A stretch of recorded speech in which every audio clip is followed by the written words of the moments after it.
As a Christian, I have participated in many communion services.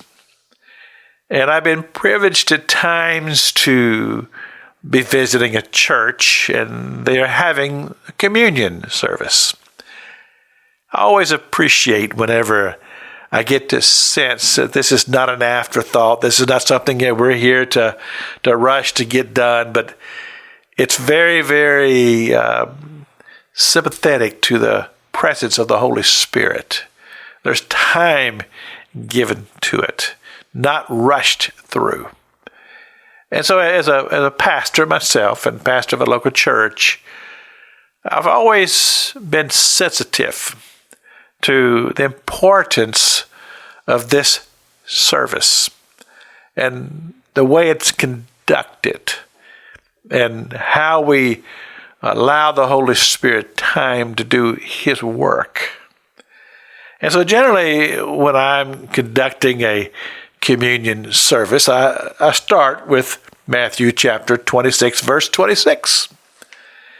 And as they were eating, Jesus took bread and blessed it and brake it and gave it to the disciples and said, "Take, eat, for this is my body." And of course, in the communion service, we have the elements, which is generally the bread and the cup, and representing the broken body and the blood that Jesus shed. But what he tells us in verse 27, I think, is significant. When he talks about partaking of the cup, he says, "Drink ye all of it." And I think that we need to take that at heart. And you say, what do you mean here, Pastor King? It's simply this, is that when you decide that you are now a believer, and I say that, and even as I say it doesn't sound right, because we understand that when a person comes to Christ, it truly is a miracle. The whole born-again experience, it's a glorious, glorious miracle of God.